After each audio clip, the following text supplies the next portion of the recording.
Hello, I'm Janet. I'm Amber. And we are two girls and a bottle of wine. Because men like boobs. And girls like wine. You sound a little froggy still. I know. It comes and goes. Like, I was doing really well over the weekend where my voice mostly came back. And then, like, today I have just been struggling. So, I don't know. I checked with all my doctors. They actually think it's acid reflux. Oh. So I'm Do you have heartburn? No, I literally don't have anything. They think that the cough that I've had for the last 4 years is because of acid reflux. Reflux? Yeah. And I was like, I just don't buy it, guys. I have no heartburn. I have I have a little tickle that will make me want to cough, obviously, but there's no heartburn. There's nothing, and I don't associate it with literally. Sometimes I'm just in my office, and all of a sudden, I have a cough. So I don't know. What are you drinking today? Well, we started with Cutwater Strawberry Margarita. I was not a fan. What's missing? Like, is it just... I think it's a little too sweet. So I would probably like it. Yeah, I just think there isn't enough tequila or something. It doesn't look like strawberry at all. It looks like orange. It's orangey color. Yeah, I know. It's weird. But, so now I'm drinking my favorite vodka soda, which is Canteen brand. And I'm drinking the black cherry. It's really good. So now I'm drinking that out of a coffee mug. Cheers. I realized I need to go to the liquor store because it was either vodka or Malibu, and vodka makes me crazy. So that's a good Friday night drink. Like after the work week is over and you just want to chill. But to podcast, vodka is not a good tool. So Malibu rum and Diet Coke. And I got this cute little sparkly mug. And it has a J on it from Walgreens. And it was the last J, and it was pink. And I was like, yeah, meant to be. Meant to be. So cheers, Amber. Woohoo, cheers. Oh, dear. That's okay. I don't know. Guys, if you're listening, I asked her 3 times before we started recording if she needed a cough drop. Maybe she needed a cough drop. I know. It's okay. I have cough drops in here somewhere. That's good. I keep them in my desks as well, just because I'm on the phone all day, and I hate when I get a tickle in my throat. I can put it on mute for so long, and then they're like, hello, when they're done answering. Yeah. And I'm like, sorry. I know. Yeah, my girlfriend, Kathy, carries around cough drops everywhere. She is constantly doing cough drops. What is that? Is that a syringe? No. This is so I don't know if you can see the glitter in it. Yeah, I see the glitter. But it's to brush my eyelashes. That's nice. I almost scheduled an eyelash appointment. I have a big birthday coming up, and I was like, maybe I want to do the eyelash, but I don't think my budget is there yet. I'm paying down some debt, and I told my husband, because he was like, go for it. And I'm like, our finances are separate. I'm like, you know how I like to have control of things, and I just want to feel like I have a little bit better control before I add an expense that is reoccurring. Yeah. Fair. Sorry, I muted myself while I was coughing. No, that's fine. We should have you could throw an M, like you're going to mute. But yeah, I didn't do it, so I'm going to probably turn 40 with my normal eyelashes. That's cool. It's okay. But you make them look so beautiful. My lash lady makes them look so beautiful. I love them. You pay her, so you make them. True. Yeah. But I feel like she's also very reasonable. So, because I know some places you can get hundreds of dollars to pay for lashes. Yeah. I found a place in my town of Parker that does it's like a minimal lash effect for $100 the first time, and then $50 every couple of weeks when you get them refilled. And it's supposed to be a little bit more natural. And I thought about starting with those and to see if I like them. Yeah, I have heard of that. If I had actual lashes, I might do that sometime. I'm sorry. Speaking of, we're approaching the 1st, and we haven't done Feel It on the 1st in a while. You want to remind everyone as we approach July 2021 1st. Right? So, we are approaching July 1st, where we have been trying to promote that the Check It on the 1st, which is a movement, I guess, on social media, where breast cancer patients and advocates and those that are BRCA positive and everything like that, we've all kind of banded together and try to remind everybody that it's so important to check your body. And so by Check It on the 1st, it's important to feel around your breasts and your chest area as well as your armpits and look for any discoloration, discharge, or any lumps, even the smallest lump that you think is different. Definitely have it checked out. Be your own advocate, your own person, and make sure that even if you don't feel anything this month, it doesn't mean you shouldn't do it next month. You should be doing a breast self-exam every single month, and it's best to do it around the same day every month so that way you're within the similar timelines, because your body can change based on your menstrual cycle or stress or whatever's going on. So just always make sure you're paying attention to your body. And it's always best to get anything checked out. And if your provider tells you it's probably nothing, but you feel differently, always make sure that you advocate to go and get more done. So just remember on July 1st to check your boobies. July 1st. And that is right before July 4th. Do you have any big fun plans? No. I just never really do much on July 4th. Right. No, I understand. I'm the same way. Steve's going to be out of town. He gets back on July 4th, and I know July 5th is our observed holiday here in the United States. So, yeah. Yeah. What's been going on with you? Not a whole lot. Did I tell you that I have started to do Rent the Runway? You haven't. Tell us. Because I am struggling a little bit with my weight and meds and just, all the things. Mm-hmm. It's hard because your body never really seems to fit right with your clothes every single time. And it's tough when you're constantly buying clothes. You don't feel good in them. You don't know if they're going to look right. And so Rent the Runway is the ability to kind of have monthly deliveries of items that would be on the runway. Mm-hmm. And you can pay a certain amount. So I think mine is like $90 a month. And then I get like 8 outfits every month that I can wear for as long as I want. Mm-hmm. And then I can always trade them back in. But they have a huge selection and you do have the option to buy. But like last week, I had a very gorgeous, frilly, like flowy dress. It was $800 on sale.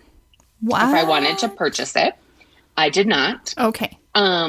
But I have been getting so many compliments, and it's really nice because I can also find shapes that fit me best. And mm-hmm. so, and sometimes they do have good deals where, the dress is like $80 on sale, which is still kind of high price, but for dresses, and if it's something that I'm going to wear like every single week, it's a little bit more worth it. But, yeah, so I've been doing that. Nice. That's been fun. Yeah. Other than that, there's not much that's been going on, I don't think. I feel like time is just like in hyper speed. And yet it feels like it should be Friday when it's Wednesday. It's crazy. Like it is June 23rd. And I have not taken the paddleboard out. And that makes me so sad. I think a lot of it has to do with my husband being home. Sure. He's not a big morning person, and to really beat the rush to the reservoirs here in the area, you got to go in the morning. And going in the morning also helps you avoid the wind. And I'm not a good paddleboarder when it's windy. I don't have the upper body strength. So my plan is his first weekend out coming up is July 4th weekend. And so I got July 3rd marked as me day on my calendar. Like, not going to schedule anything with anybody else. I'm going to clean the house. But first, I'm going to go paddleboard all by myself, and it's going to be great. Very nice. Yeah. That's exciting. You have a birthday coming up. I do. Any plans?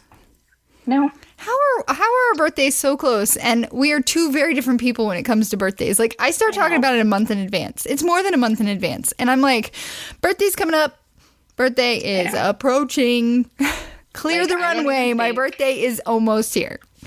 Most of the people at work, like, don't even know when my birthday is or that it's my birthday. The majority of people don't find out unless I am friends with them on Facebook or somebody overhears someone else who's friends with me on Facebook wishing me happy birthday. And you're going to be like, what, 24? I wish. That would be nice. Yeah. Going back to that time. Mm-hmm. But, so, I'm what, 38? Yeah, you're 2 years behind me, but you're stuck in that vortex of Janet brain that you're in your 20s. I know. Well, and this geriatric millennial of me just does not understand. Well, you just should do something fun for your 38th birthday. The world is open back up. Well, I mean, we are going to Nashville. So we're going to Nashville, but we're actually going over your birthday, actually, I think. So are you serious? We get back on your birthday. So we leave late in the day on the 22nd, and we get back in the morning on the 27th. So. Wow. We're scheduled to podcast the 21st. I know. I'm not leaving town until the 22nd. All I got to do is I'm still going to work on the 22nd. Okay. All right. You know what the crazy thing is my girlfriends and I are planning. Nothing is solidified yet. I'm waiting on these girls to lock it down. I've already secured the Airbnb, but we're going to Nashville the 29th through the 1st. So in a week after you're there, you have to go to Miranda Lambert's new restaurant. Huh? What are you talking about? Yeah. That's totally in our plans. It's called Miranda Lambert's Casa Rosa. Oh, okay. Yeah, she opened a new restaurant in Nashville. It's like Tex-Mex. I'm not a Tex-Mex fan. Just go have a beverage there to say you were there. Okay. You won't. Well, and the funny thing is that we're going there. So we're going to be staying with Randall, who also is called Randy. He and his wife have a house and right on the water, or right near the water maybe, but they also have a boat. Of the river? That we're going to go out on. Yeah, I think so. Yeah, the big Somewhere river that runs through Nashville. What? So we're going to stay with them. Have you ever been to Nashville? I've been to Nashville once. I went there for a conference. That doesn't count. Yeah, no. And then my friend Randy, who is female, she and I have known each other since 4th grade.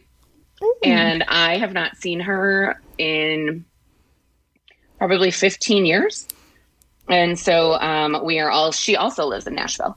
So on the outskirts. And so we're going to visit her as well while we are in town. So I'm very excited to go. But we won't be staying right on the downtown area. But Broadway. It'll still be fun. Yeah, that place. You got to get drunk on Broadway. If you go to Nashville, you have to go. I'm not getting drunk. Nope. And Nick has only seen me drunk maybe twice our entire time we've been together. There's live music. The world is open back up. Get drunk on Broadway. I can still go there. But I will not be getting drunk. Okay. You sound way older than me. Maybe it's me. I need to adjust myself. No, I just... Got to go to the FGL house. You got to go to Jason Aldean's restaurant. You got to go to Luke Bryan's restaurant. You got to go to Blake Shelton's restaurant. Dierks Bentley has a restaurant. They all have restaurants. And now Miranda Lambert has a restaurant. Luke Bryan, sure. But the rest of them, that's a lot of things to do. They're right next to each other, though. They're really close to each other. It's like walking down the strip at Vegas, but condensed. Yeah, well, you're looking at me like I'm crazy. Well, because that's a lot of places I gotta go into. Okay. I'm just saying. Okay. I'll leave you alone. If I don't get to go, I'm going to be so sad if you don't do the things that I want you to be doing.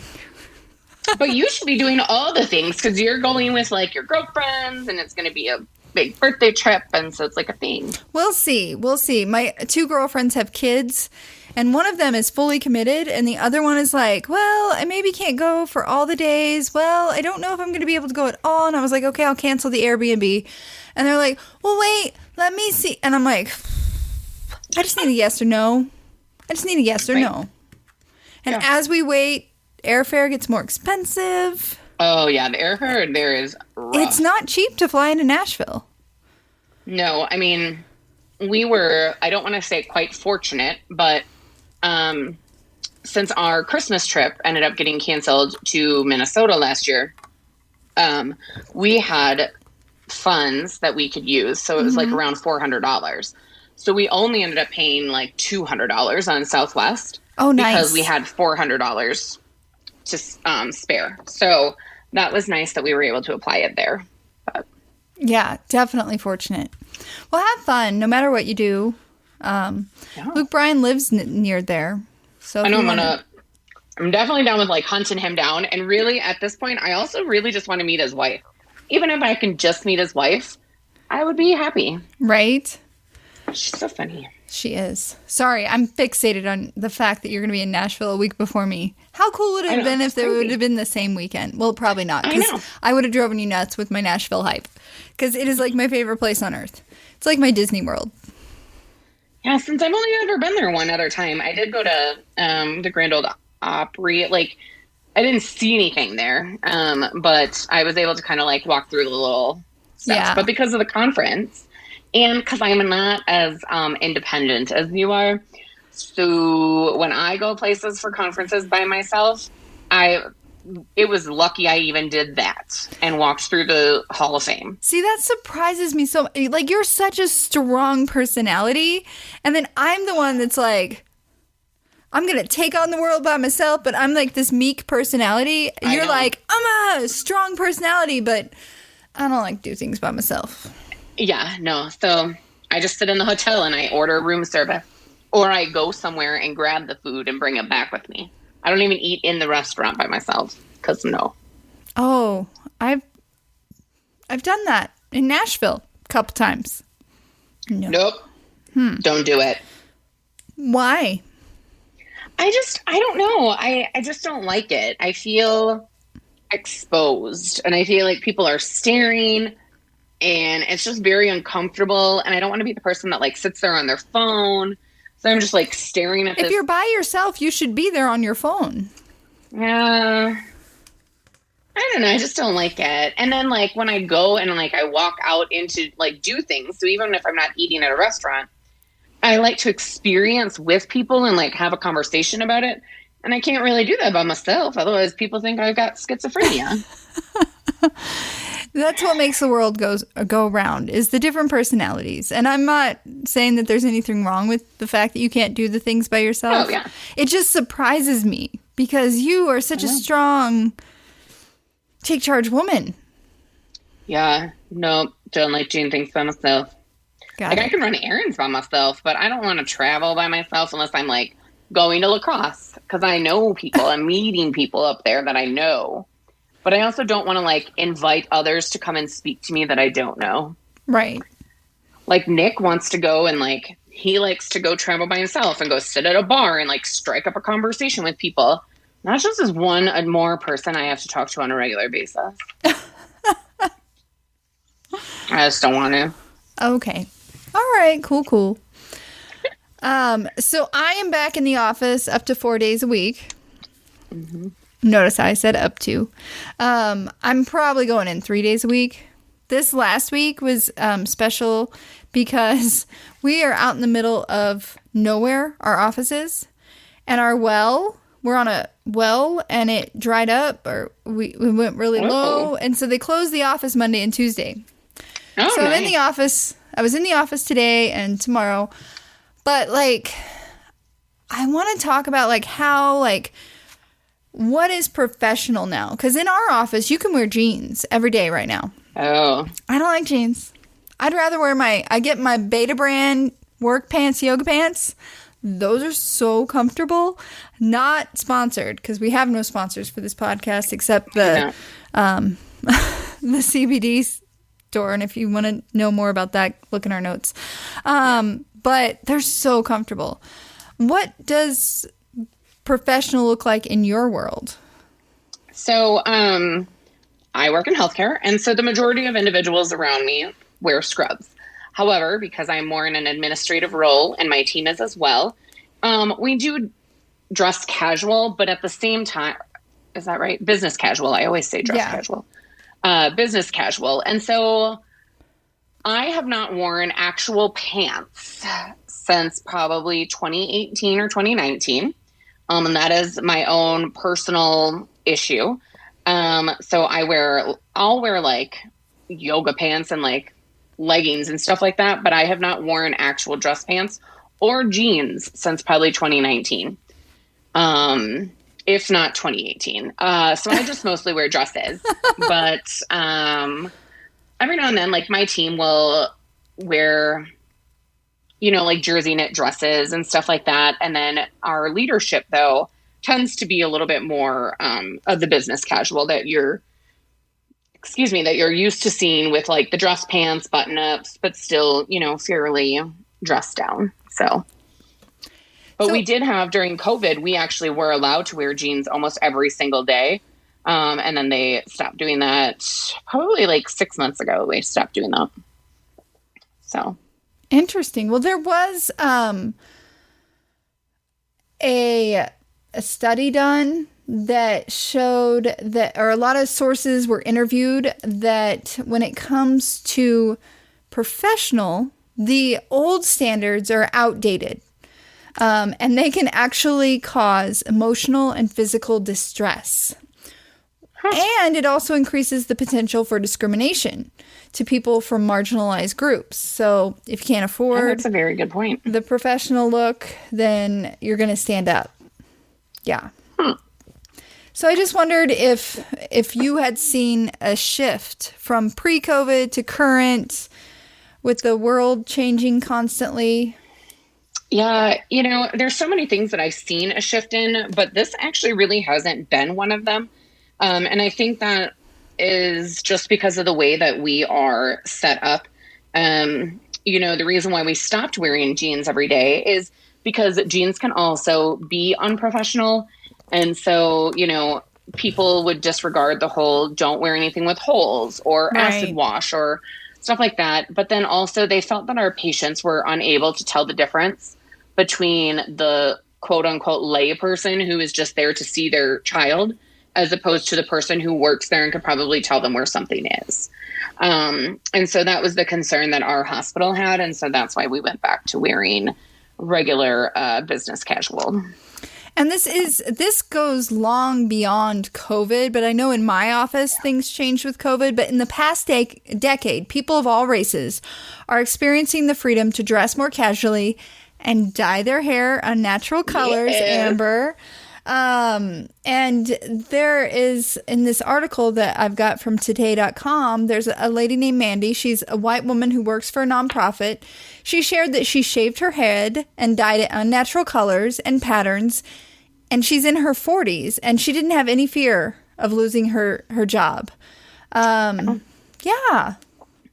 I mean, I think it's great. I think it's interesting because you still do have that stigma of the tattoos and the colored hair, and that somehow makes you look unprofessional, is the opinion of so many. But you have to also think about how much has changed in the world. And so one of the arguments at the hospital really was, why can't I show my sleeve when I see parents everywhere with tattoos? And, more and more that generation that's having kids probably does have tattoos. Not everybody, obviously, but and different colored hair. I mean, it's just stuff that you're used to seeing. But just because I dye my hair coral does not mean that I cannot have a professional conversation about financials and laboratory operations. Right. And this article kind of points to social media, who has pushed corporations to stay fluid with the times by making quick changes to outdated standards. Yeah. I mean, social media has had a huge impact on many areas of life. So I could see that. Yeah. And the article kind of finalizes by saying if we're all forced to look and act the same, then our thinking becomes similar, or at least the ideas we are willing to vocalize, and that stifles creativity and innovation. Freedom in presentation might seem superficial, but the ability for employees to be relaxed and authentic can have a significant impact on companies and their organizations. And I just really liked that. Yeah, no, I think this is a really great article. Next, I want to transition to work. And I know you've been working your hind end off for over a year and a half now. Just a little bit. I mean, just a few 60-hour weeks every week or so. Yeah. So let's talk about burnout and how to avoid that, Amber. And I'm talking to you. Yeah. I think that it's going to be harder to avoid burnout in many areas just because so many individuals and so many organizations are struggling with hiring, and we're all running critically staffed, and it's just interesting right now. So, I mean, I can't wait to see what this article says. And this article kind of focuses on how to beat work from home stress. But I feel like some of these can apply. Does your work have any spaces for you to decompress or chill?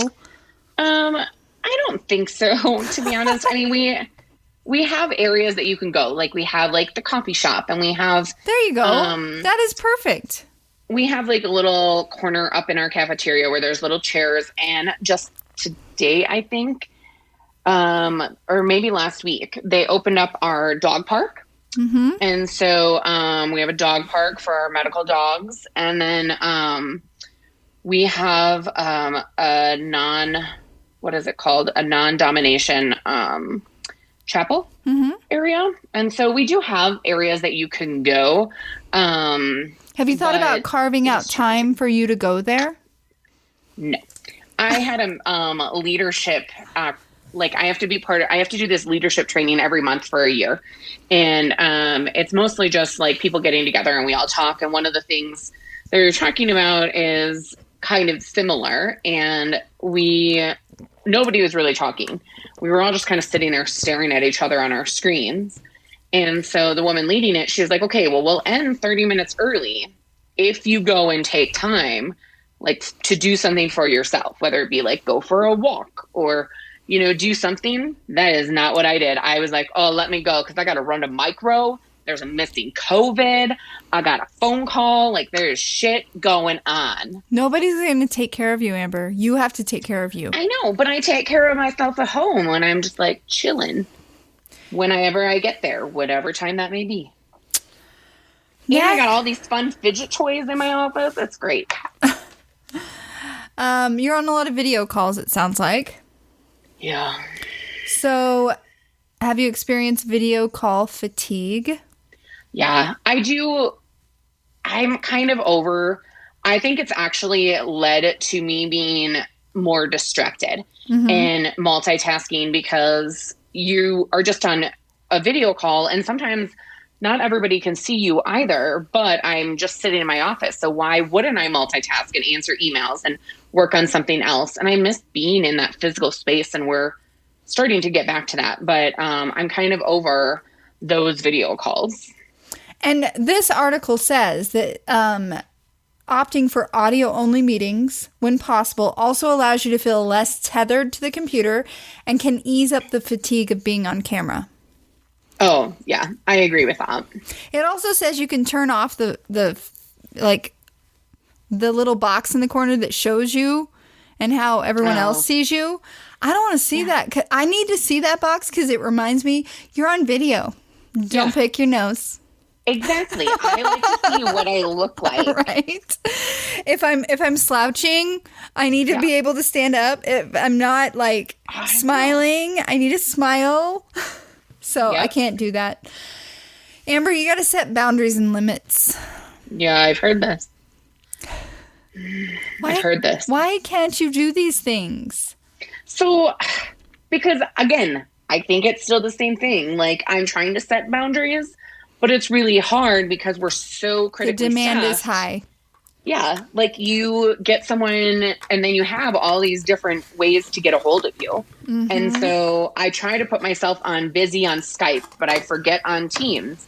And then I have my email. And if I don't respond to my email because I'm trying to focus on something, then they message you or they call you or they text you or they come to your door.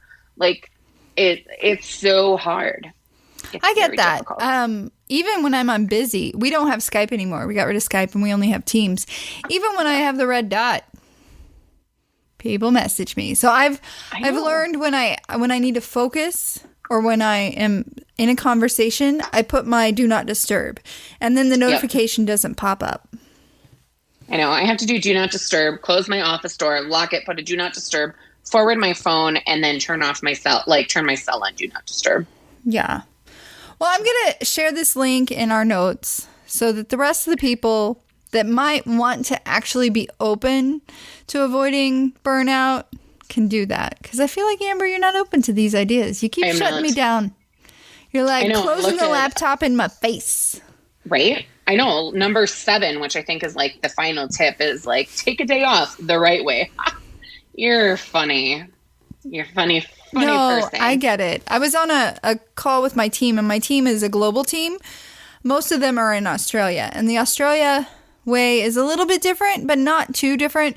But I was like, what? How you guys take time off? Do you take time off? What happens to your work? Because we run very lean at my company. And they're like, yeah, I'll log in once a day. I'm like, I was driving from Colorado to Missouri and had to stop in the middle of Kansas, turn on my hotspot to do work, and then ended up getting a less than satisfactory rating from that hiring manager. And I was like, you what? I worked for you on my vacation. No cool. Not cool is what I meant to say. But yeah, and they weren't super helpful. They said, well, we'll talk about this later. They haven't talked about it. But I'm like, you don't want your employees to get the crap. And so as a manager, you just gotta do it, I guess, is what I'm seeing. I haven't experienced anything else. And I'm not in the healthcare field. I'm not saving babies from burning buildings. I know. I'm just hiring people. Anyway. I know. It's insane. Do you want to jump into Bachelorette updates? Okay. Let's do it. Are you all caught up? Yes, I watched all of them last night. Or no, I watched the first one on Sunday and then the second one last night. Okay. All right. We'll get the Bachelor Nation news after we do the Bachelorette catch-up. Okay? Got it. Yes. So since our last podcast, we had week 2 of the Bachelorette. What are your initial thoughts? Well, for episode 2, it was clear right in the beginning that Carl was about to become an outcast. Yeah. I have started to thinking about my favorites because we didn't do that in the beginning. And so, I really like Aaron, Andrew S., and Brendan. I also am finding myself liking Mike P., Christian, and Courtney, but Courtney I have reservations about. What about Gary? I'm not... Greg. Greg. He's okay. I know that she really likes him, but I'm just not really that into it. So, but I'm still having a really hard time. I was hoping that this season was going to be different, and it has been different. And I really like Tayshia and Caitlin hosting it, but I just hate the group dates right now. I hate having to make them play games and like mud wrestle with each other and do all of this. But I will say the camaraderie that's taking place between the men, I do really like. And I like how the majority of them are handling things so far. So that's kind of where I'm at right now. I still really love Katie, but I struggle with the group dates. So week 2, we kind of started with a group date about being open and vulnerable. And we had Christian, Garrett, Trey, Courtney, Mike P, James, Justin, Thomas, Connor B, and Carl in a dark room with sex stuff. Yes, with Heather McDonald. Heather McDonald. I loved her from the, what show is she on? Oh, with the blonde comedian had a show. Well, I don't know what you're talking about, but I do know that she gained quite a bit of following after this episode. Okay. So, Chelsea Handler. Yeah. Okay. Oh, her. She was on Chelsea Handler's show. Oh. Yeah. Right. Yeah. Yeah, this is an awkward date, though. For you? It was awkward for me. I thought Amber would love this. So it wasn't awkward for me, but I felt like to bring the guys in with their first, like, real time with Kate, and then to have them have to sit here and deal with this, and then you had the poor virgin guy who actually did very well, and he handled it really well. His name is Mike P. Mike P. I wrote poor virgin guy at the top because I didn't know his name at the time. Carl was horrible. The puppet show, I did not understand why everybody really enjoyed that. But I did really like Mike P. and how he read to her, and it clearly, like, meant something to her. So and he got the greatest lover of all time trophy. He did. Which means nothing. No, nothing at all. And unfortunately, the rose went to Thomas. So. Wait, you got to talk about the cocktail party first. Oh, yeah. I have 3 bullet points. Okay. Cat Guy and Kate make out lots of tongue. Mm-hmm. Carl brings weird handcuffs. And Rose goes to Thomas. So Carl was speaking with Katie, and then Thomas walked in and interrupts the chat. And then Thomas and Katie make out. And Thomas gets the date Rose. Cat Guy, though, so Connor and Kate, there was a lot of tongue. It was extremely uncomfortable, and I was like, this is just too much for me. Mm-hmm. And I fast-forwarded because I was like, that's enough tongue. I'm good. And then we get to our first one-on-one date starring Greg, who was the first impression Rose winner. Yeah, and they showed up in similar outfits, which was kind of cute. They went on a fake camping adventure. Right, where they made a poop bucket. Yeah. And then they made out on the poop bucket. Yep, and she got emotional while talking about her dad. Yeah, who died in 2012. Yep, and Greg also lost his father, which they talk about later on at the dinner portion. The dinner, yes. So they spend the afternoon fishing, and then they go to dinner, and Greg reveals that his father passed away from cancer 2 years ago. I do find it, although he's not one of my front runners, I did like that he didn't immediately go into his story when she was emotional. He let her have her time before he brought up his memory and shared with her. And I thought that was really nice and very special. Agreed. And he got the rose. He did. And of course, there were fireworks, which I feel like always happens on the first one-on-one. But looking at some of the stats, it appears that is not always the case. So, I don't know. And then we go to the next morning where Caitlin and Tayshia make an appearance dressed in head to toe with denim. And they wake a bunch of men. And it's time to go meet Katie. Yeah, in their boxers. In their boxers. No time to get dressed. No, and Michael does not get to go on the date. He's the only guy who doesn't get to go on a date, I believe. Yeah. So, but anyways. So they wrestle each other. In the mud. I fast forwarded because I'm over it. Well, the last pair to wrestle were Aaron and Cody. And we discover that the reason they were paired up is they have issues with each other. Yeah, they're from the same place. And Which does now make more sense as to why we like randomly saw 30 seconds of them fighting and no one knew why. Yeah. On the first episode. So. And Aaron claims that Cody is not there for the right reasons. Yeah. And when Aaron and Katie go to talk, Cody's like, I hope he's not talking crap about me. And we know, Aaron is definitely talking crap about Cody. Yeah. And, Katie, they go into the cocktail evening. Mm-hmm. And the majority of that situation takes up most of their evening, where she goes back and forth between Cody and Aaron. But even when she starts talking to Cody and she's asking him questions, he did seem kind of insincere. Yeah, he did not give her answers. No, he was not giving answers. He wasn't admitting anything, and it wasn't good. And so she ended up sending him home. So good for her. Yes. So Katie tells the guys that she's going to spend time alone to collect her thoughts. But Andrew S. is like, okay, let's chat. Even though she wants to spend time alone. Anyway, but they end up making out. Yeah, they do. And then it looks like she has some conversations with some of the other men. Like Hunter gives her a letter. And that was the only one I noted. I don't remember any of the other ones. Yeah. But in the end, Andrew S. ends up getting the rose. Correct. So. And then we go to the final cocktail party. And that dress. Oh, yeah. Green looks good on her. Gorgeous. That emerald. Yeah.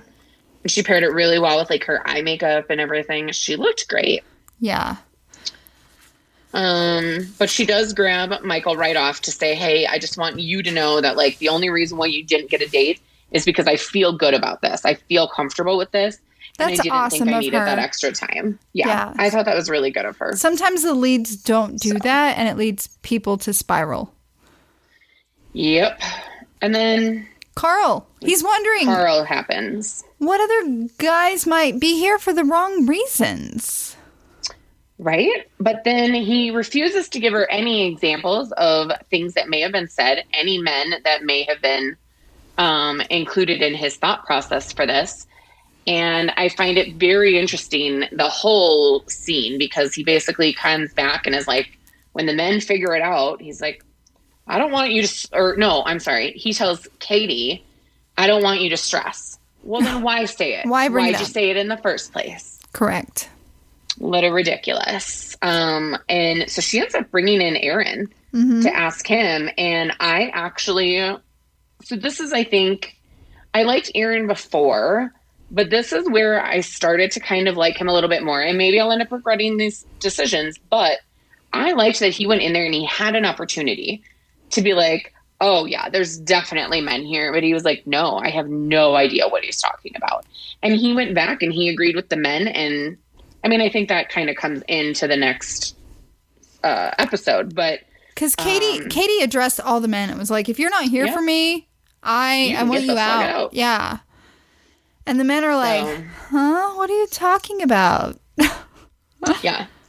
And then Carl raises his hand to let them know, yeah, I'm the one that made her spiral. It's fine. Yeah. But, I don't really know. We just don't know. Oh, okay.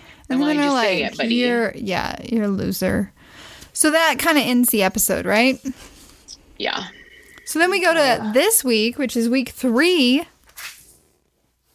Yeah, and you start right at the cocktail party where everyone's mad at Carl and talking to him and trying to be like, why did you upset her? Like, you said some Katie's shit. crying, yeah. And you sent her down this thing. And so all the men are mad. And, like, this is kind of where that camaraderie comes together. But I also feel like they didn't, like, go too testosterone-y.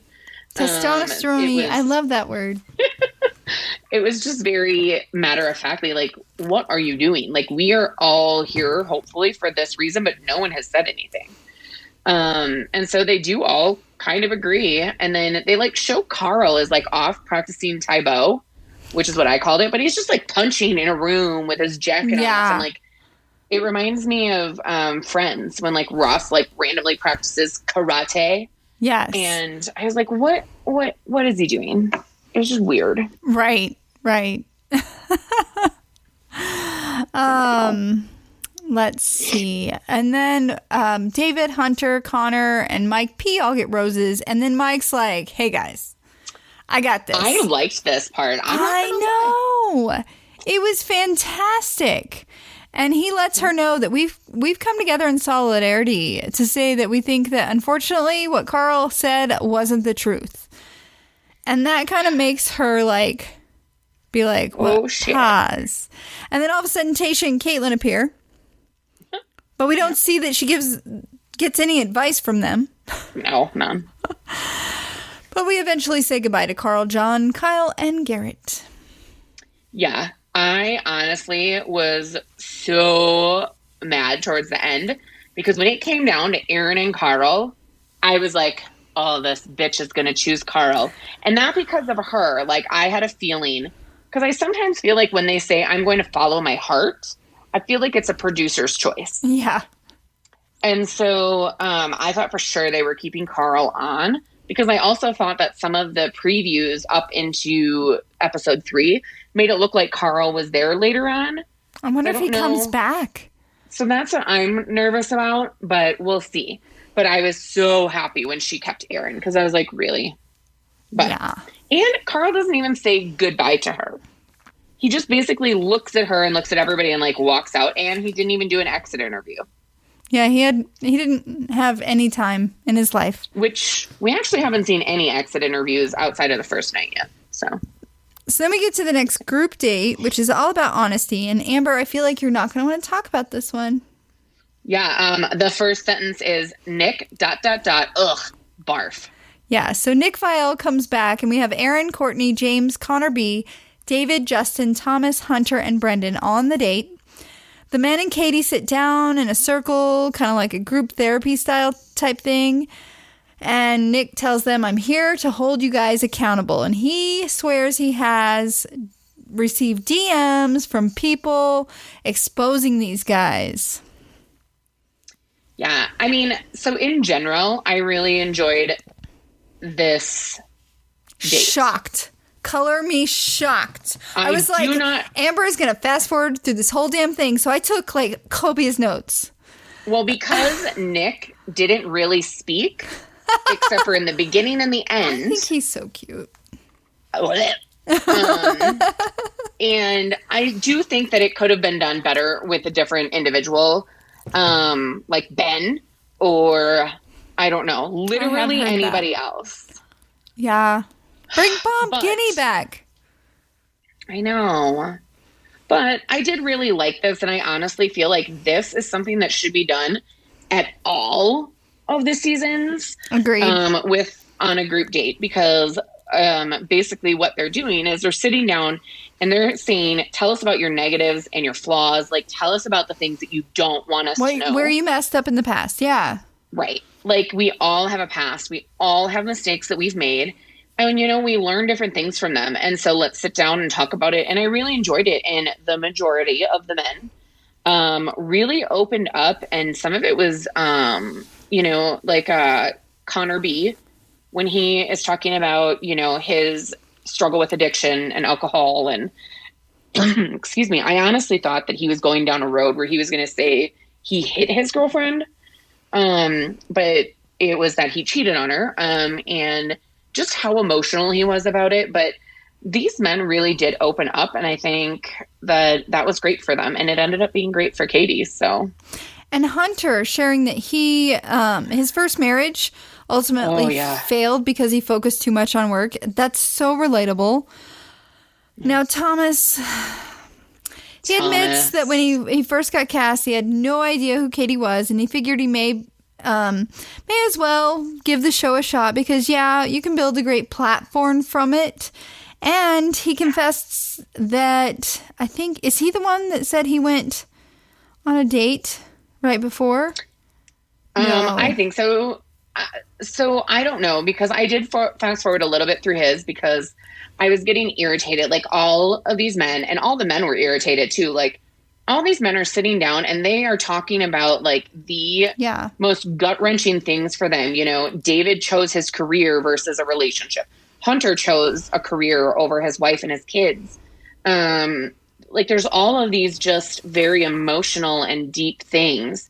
And here's Thomas smiling like a fool the entire time saying, yeah, I totally came on here to build a platform, but I'm so happy I put that aside for you.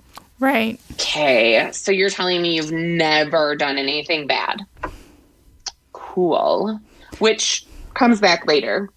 And then Katie opens up. And this is like the saddest episode ever. Like all the things. Well, when she says that her mom doesn't know and she looks right in the camera. Yeah. And I was like, oh God, this poor girl. But I also think, so she tells the story and I also find it very, I don't want to say interesting because it sounds negative in this context, but, the way that she describes, so she talks about a scenario 10 years prior where she had been drinking and she was involved in a situation that did not include consent. Mm-hmm. And she didn't call it rape. She didn't call it assault. She didn't call it anything of a term that we're used to hearing. But I appreciated the way that she said it because I think it brought also something else to it. And the fact that she's been able to kind of come out on the other end of that. But the fact that she tried to have a relationship with that person, I think that was probably the hardest part for her, to be honest. And I'm sure there are many other women who can relate to that story, but it was definitely, and then it also makes Thomas look like even more of an asshole. Right. And if we didn't love Katie before. Right. You gotta love her now. And then we go back to the house where Michael, who's the single dad, we understand that he's not single due to divorce. It's because his wife, Laura, died from breast cancer 2 years ago, right? So, yes, but we didn't go into the cocktail evening of the group date. So they go back to the house before the cocktail. But he doesn't talk, does he talk about his wife then? I think so, yeah. Because then we know what's coming. Because I only knew that he was going, I only know about it on the date. Yeah. I didn't know that he did it before then. Yeah. So he said, my entire life, 36 years old, I've only told one girl I loved her, my wife, Laura. But I came here to find that spark with Katie that's really been missing in my life. Okay. Yeah. And then we go back to the group date where we got the cocktail party where Connor B and Katie make out. See, now you threw me off there a little bit. Because normally your algorithm is that you don't even like to talk about when we go back and we see the group date or the individual date. That was such a big, bomb. I I didn't take notes on that part because I was like, Janet's not going to talk about it anyway. I'm sorry. Damn it. It was a big bomb. I was like, oh my gosh, when Katie finds out. Yeah, I only watched it when Katie found out, so I had no idea. Cool. Did you cry? Yeah, his wife died of breast cancer. I know. I cried. And I was like, Amber. Yeah, I was like, the minute he said it, I was like, fuck me. Great. So we go back to the cocktail party where Connor B and Katie make out. And Katie asked Thomas to explain his red flags that he mentioned in their previous portion of the date. And you think that he's going to sit down and be like, yeah, I cheated on all these women or something. But no, instead, I don't even remember what he said. But it was a lot of, rambling. He rambled. He never answers the question. He just continues to dodge the question. And then later on decides that wasn't right. The way he handled it wasn't good. So comes back and still doesn't admit anything. Ridiculous. And then while Katie is speaking with Aaron, your fave, Thomas is pacing nearby. And when they finally speak, he lets her know that he's falling in love with her. That's a red flag. This is our week 3. And how many hours have passed? Probably not many. And he's falling in love with her to avoid any true deep conversations. Yeah. No thanks. And Connor B gets the date rose. He does. Then we get to the one-on-one date with Michael, the single dad that we previously mentioned. With the dune buggy that Kate knocks over and breaks. Yeah. That was awkward. Where like the producer comes running, or the medic comes running out and asks if she is okay, and she's like hanging there. She's like, yeah, I'm good. I'm fine. Yeah. It was a cute date. Yeah, they have a picnic. Michael and Katie seem to really connect in the picnic. And then we go back to the house where the men are complaining about Thomas. And Hunter confronts Thomas. And then we go back and it's time for the dinner date. And that's where Michael tells Katie about his wife dying from cancer. Yeah, it was interesting that it probably means nothing literally, but, he talks about how he met his wife and they married in 2012, which is the year that Kate's dad died. And then, so the son was born in 2016. And then his wife was diagnosed with cancer like so many months after. And I can't remember how many months, but that's what also was hard for me, is because it was probably right around the time I was diagnosed with breast cancer. And so they talk about kind of her struggles and stuff like that. And she ended up passing from breast cancer in January 2019. And it is very emotional. And, but I think something for Kate and for him, was just the way that he talked about it. If you look back over the seasons of individuals who have talked about losing a loved one, not that there is anything against, except for the one who got a little crazy about it in Chris Soule's season, who no one has ever heard from since. But nobody has really talked about it in the way that Michael talked about it. And I think that was something that Katie pointed out too, where she was talking about how there's a special love that you can create. And just because that love still means something to him doesn't mean that his next love won't. And it just shows how some maturity and growth that's there. So. Yeah. And of course, Michael gets a rose. Yes. At first, to be honest, there was a slight pause at one point where Katie was saying something and I was like, oh my God, she's not going to give him the rose. And then she ended up giving him the rose. But and then you would have stopped watching. I would have. I would have been like, oh my God, what just happened? Actually, I was ready to stop watching. Had she given Carl a rose, I was going to be out. And then our podcast would have really sucked. Yeah, well, you could have just told me things and I would have just commented and been like, are you fucking kidding me, Nick Vile? And then we go back to the men where Thomas is asked directly, do you want to be the Bachelor? And he says, I can't be disingenuous to you guys and I'm not going to, say anything wrong. But yes, coming into this, one of the thoughts in my mind was potentially being the next Bachelor. Well, but he was asked probably at least 5 times. It's true. By Hunter, so you're saying you were thinking about being the next Bachelor. And then he would come around with something else. And then Hunter would go, so yes? Or... There was a bit of badgering involved. It took forever to get that out of him. But yes, he does finally admit it. And then I believe that is the end of the episode.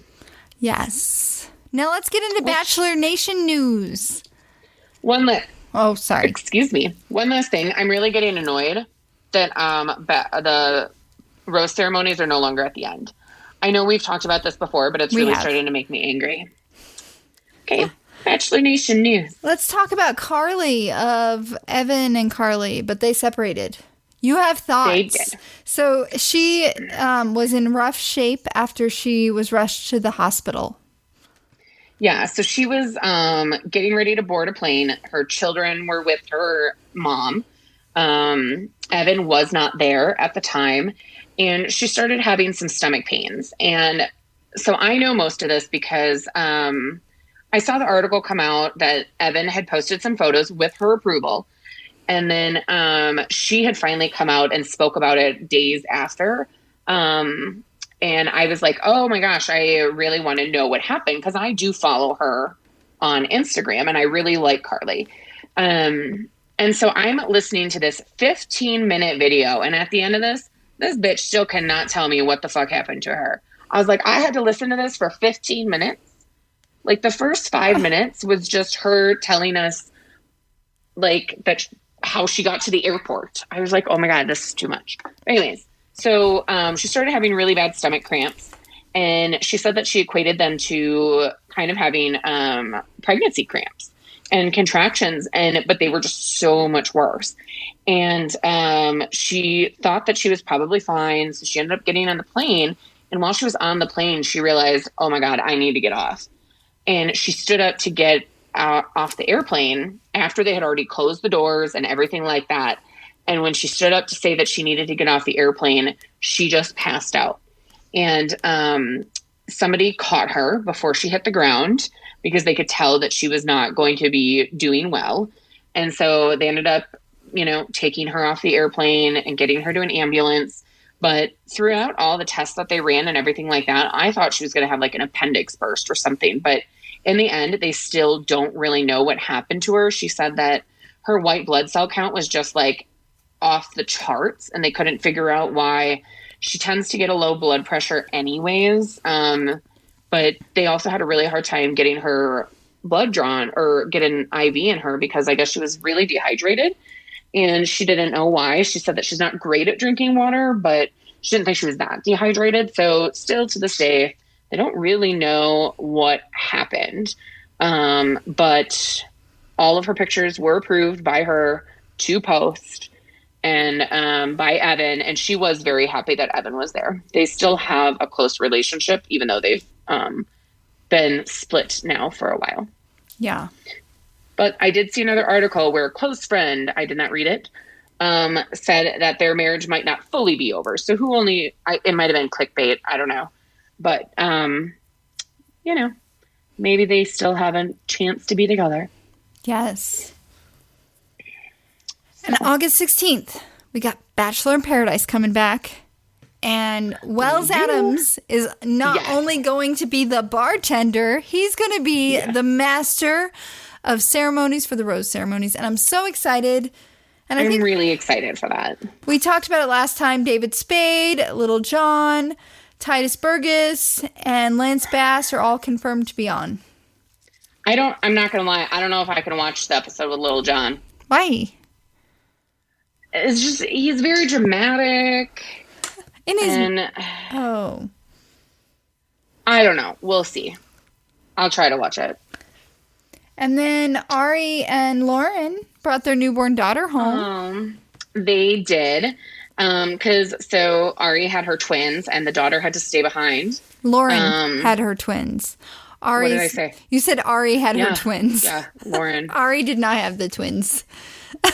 Yes, that is correct. My apologies, Ari. No, you're fine. No, we don't apologize to him because we don't really like him. We like Lauren.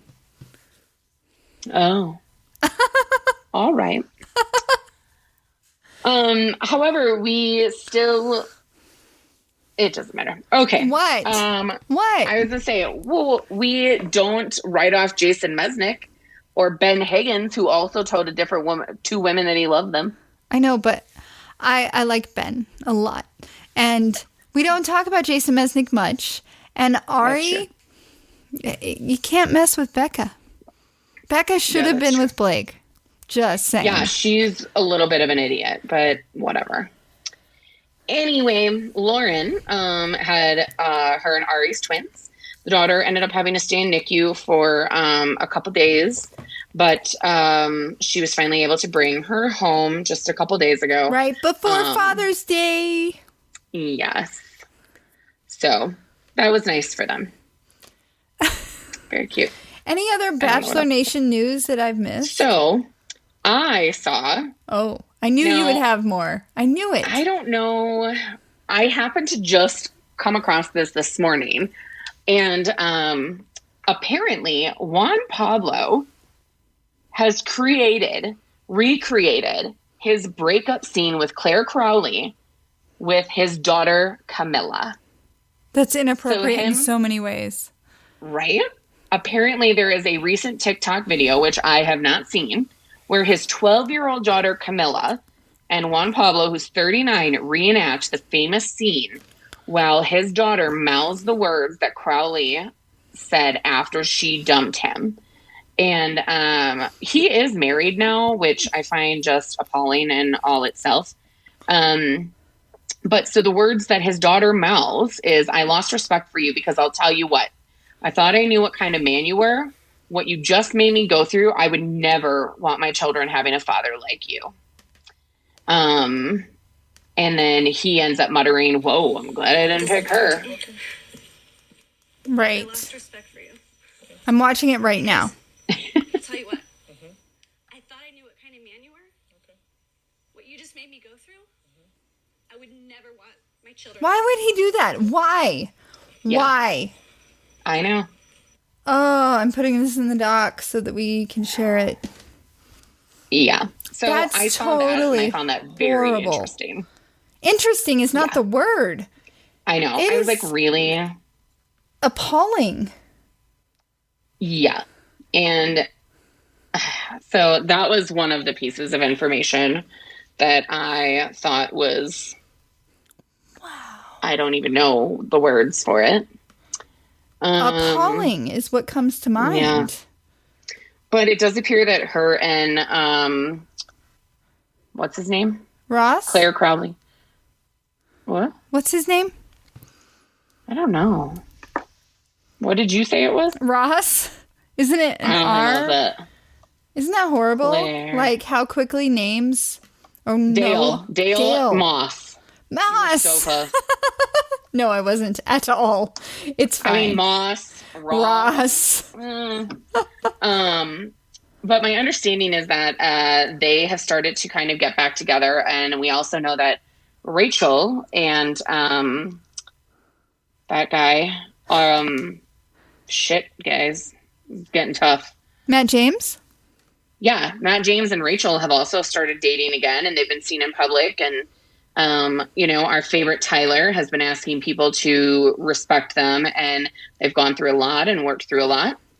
And then next week's episode for The Bachelorette, you see Tayshia talking to Katie, saying someone from my past reached out to me, and they're Blake. Whatever. Blake. Is Blake Moynes, who I originally thought was going to be the other Blake, like our Blake. Mm-mm. And I was like, because I heard it, that Blake was there, but I didn't hear which Blake, and I didn't see it originally, and I just heard, and so I thought it was going to be that Blake. But I'm not going to lie, I'm a little excited, even though he turned out to be a little strange. Yeah. He was a little strange. Yeah. I just got a notification that Naked Wines is looking for a recruiter. I'm not in need of a new job, but I thought that was pretty timely. Yeah, perfect. Yeah.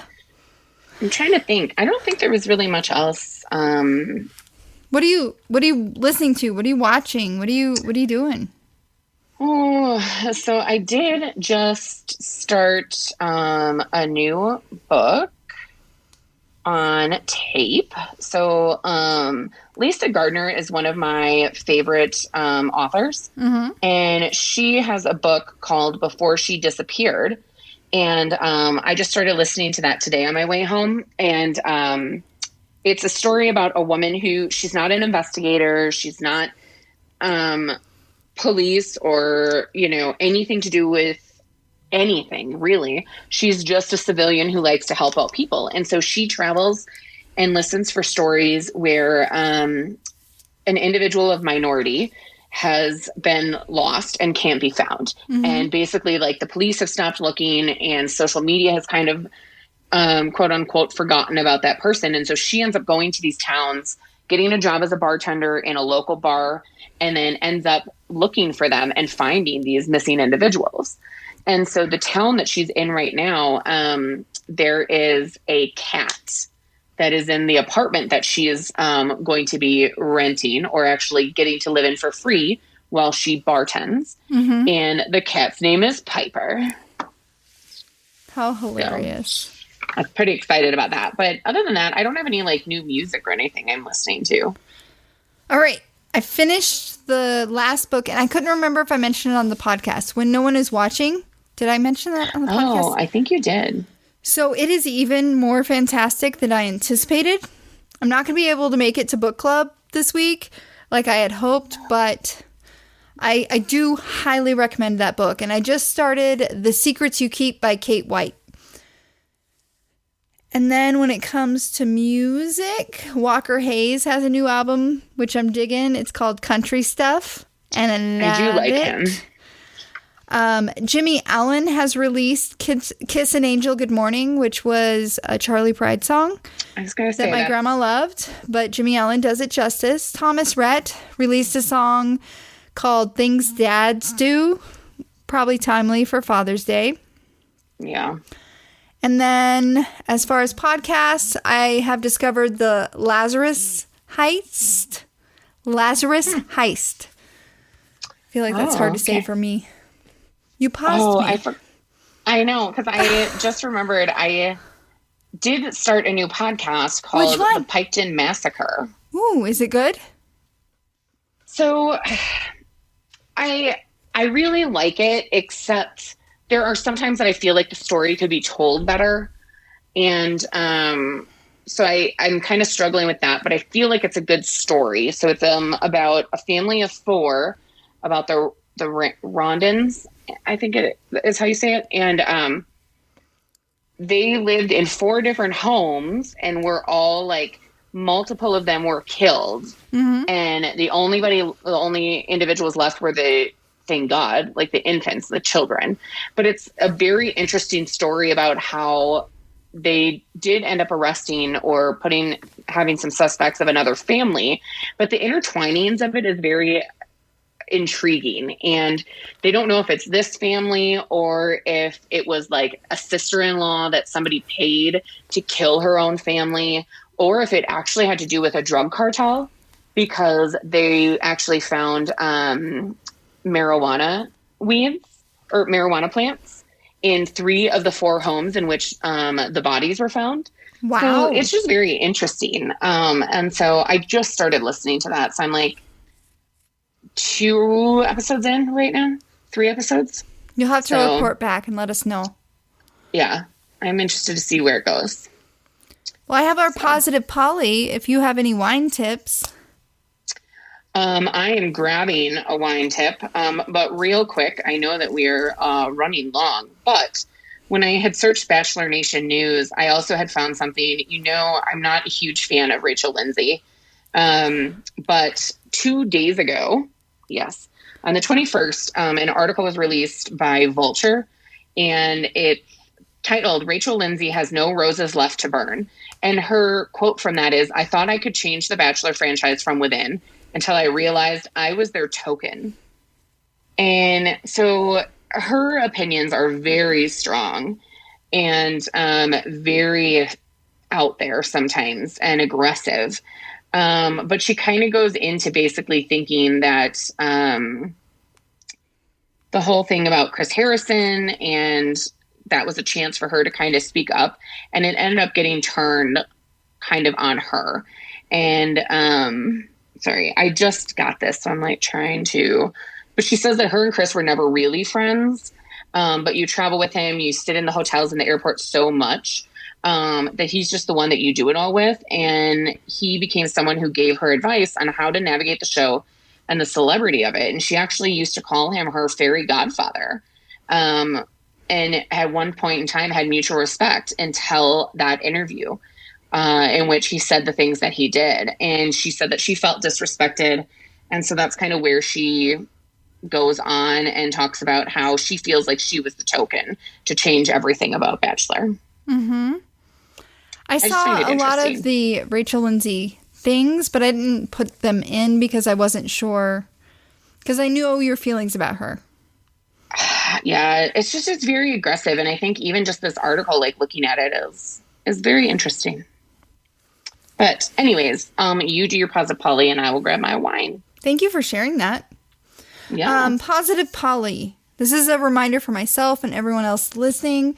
You don't always need a plan. Sometimes you just need to breathe, trust, let go, and see what happens. It's really hard for me to let go. I'm kind of a control freak. It's hard. It's hard not being able to be in control of something, though. Right. So, okay. Let's see. I'm trying to find a good one. I actually made a little charcuterie board this last weekend. Ooh, fun. Yeah. Oh. I'm trying to find a good, like, I'm looking at all these little weird facts, and I cannot. Oh. I find it interesting that there's a right way and a wrong way to hold a wine glass. Okay. And the proper way is to hold it by the stem so that the hand does not warm the glass and increase the temperature of the wine. That makes sense. Which I find interesting because almost everybody I know, like, never holds it by just the wine glass. Plus, I fear that if I held it just by the stem, I would, like, drop it and break it. I don't know. There's also, apparently the largest bottle of wine is the Nebuchadnezzar, and it equates to 20 regular-sized wine bottles, which is around 15 liters. That's crazy. I agree. Well, Amber, thank you so much for joining me on the podcast today. Yeah, it's been fun. We'll be back in 2 weeks. Yeah. I don't know what day that is, but it's on our calendar. It's on our calendar. Okay, good. Everyone listening, thank you so much. And we'll be back, and rate, review, subscribe, share with your friends. All right. Bye. Bye.